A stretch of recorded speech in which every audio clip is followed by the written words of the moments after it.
بسم اللہ الرحمن الرحیم۔ السلام علیکم۔ مجھے امید ہے کہ آپ خیر و عافیت سے ہوں گے۔ آپ دیکھ رہے ہیں یوٹیوب چینل، میں ہوں ابراہیم بھٹا۔ آپ سے ریکویسٹ ہے کہ پلیز چینل کو ضرور سبسکرائب کریں، بیل آئیکن کو پریس کرنا مت بھولیے گا۔ ویڈیو کو لائک اور شیئر ضرور کیجیے اور کامنٹ سیکشن میں اپنی رائے بھی ضرور دیجیے۔ سب سے پہلے تو ہم خبر شامل کرتے ہیں کہ بانی P T I Imran Khan صاحب سے اڈیالہ جیل میں وزیر اعلیٰ خیبر پختونخوا علی امین گنڈاپور صاحب اور وزیر اطلاعات بیرسٹر سیف صاحب نے بدھ کو اڈیالہ جیل میں عمران خان صاحب سے ملاقات کی ہے۔ اس دوران علی امین گنڈاپور صاحب نے اور بیرسٹر سیف صاحب نے عمران خان صاحب کو اسٹیبلشمنٹ سے مذاکرات کے لیے رضامند کرنے کی کوشش کی، جس پر عمران خان صاحب نے نیم رضامندی ظاہر کی، تاہم انہوں نے دونوں کو اسٹیبلشمنٹ سے بات کرنے کی اجازت دے دی ہے۔ علی امین گنڈاپور صاحب اور بیرسٹر سیف صاحب کی عمران خان صاحب سے ملاقات 2.5 گھنٹے تک جاری رہی، جس میں سیاسی صورتحال اور پارٹی امور پر بھی گفتگو ہوئی۔ رپورٹس کے مطابق علی امین گنڈاپور صاحب نے پی ٹی آئی کے سوشل میڈیا کے جارحانہ پالیسی کی جانب بھی عمران خان صاحب کی توجہ دلائی۔ علی امین گنڈاپور صاحب کی 1.5 ماہ سے زائد عرصے کے بعد عمران خان صاحب سے یہ ملاقات ہوئی ہے۔ اس حوالے سے اطلاعات یہ تھی کہ خود عمران خان صاحب کچھ وجوہات کے سبب ان سے ملنا نہیں چاہ رہے تھے۔ دوسری جانب اڈیالہ جیل کے اطراف میں سیکورٹی کے سخت انتظامات اور اضافی نفری بھی تعینات تھی۔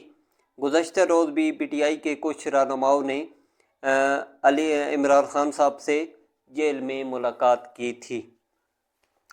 اس کے علاوہ پھر عمران خان صاحب کی ہمشیرہ علیمہ خان صاحبہ نے پی ٹی آئی سے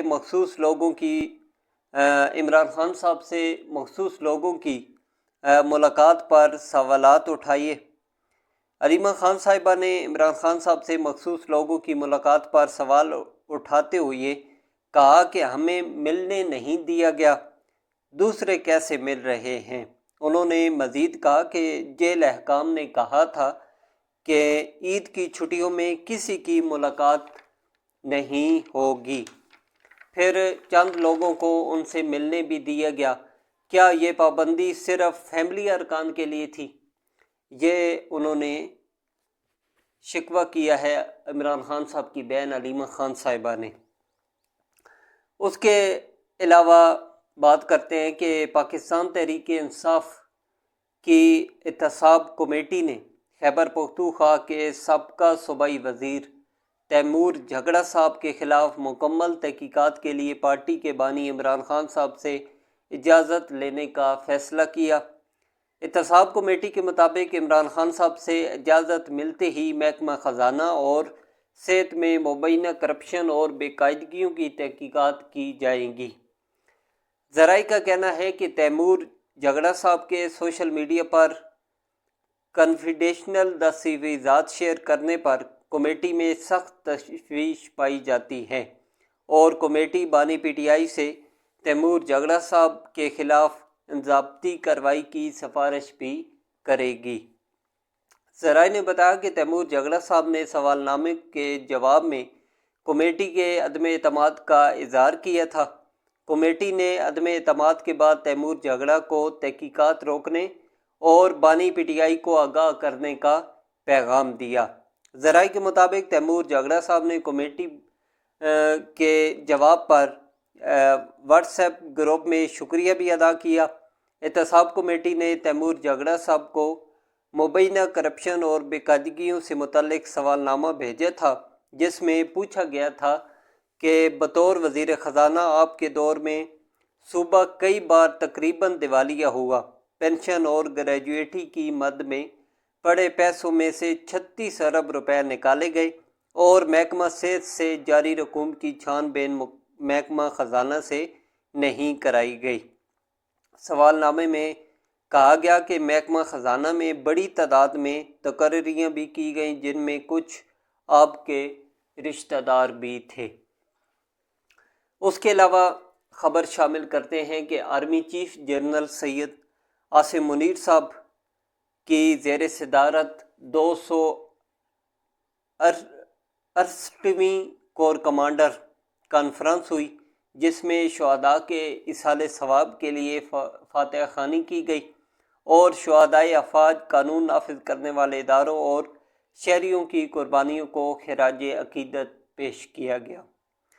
فورم کو خطے کی موجودہ صورتحال، قومی سلامتی کو درپیش چیلنج اور بڑھتے ہوئے خطرات کے جواب میں پاکستان کی حکمت عملی پر بریفنگ دی گئی، جبکہ کانفرنس میں علاقائی اور داخلی سلامتی کی صورتحال کا تفصیلی جائزہ لیا گیا۔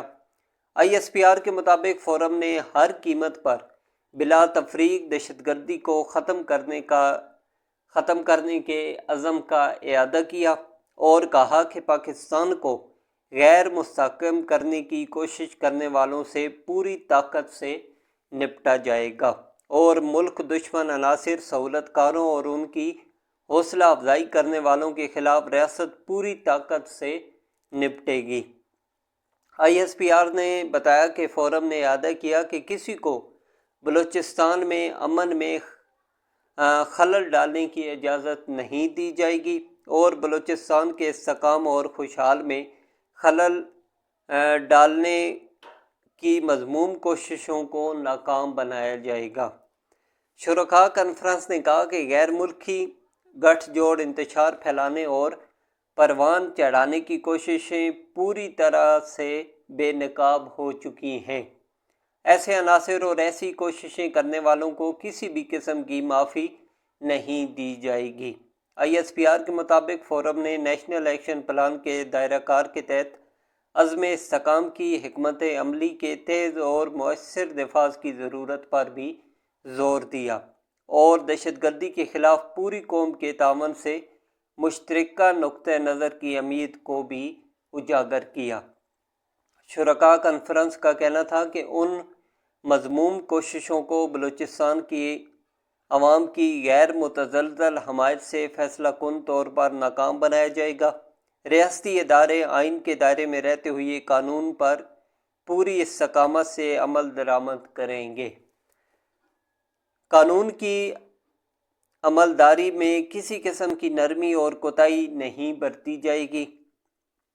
آرمی چیف صاحب نے پاکستان بھر میں نیشنل ایکشن پلان کے تحت قائم ضلعی رابطہ کمیٹی کے آغاز کو بھی سراہا اور انہوں نے بغیر کسی رکاوٹ کے نیشنل ایکشن پلان کے تیز نفاذ کی ضرورت پر زور دیا اور کہا کہ نیشنل ایکشن پلان کے نفاذ میں حکومتی ہدایت کے مطابق تمام ادارے تعاون یقینی بنائیں۔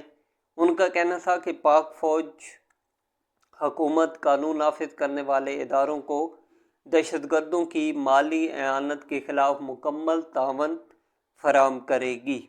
غیر قانونی سرگرمیاں دہشت گردی کی مالی معاونت سے اندرونی طور پر جڑی ہوئی ہیں۔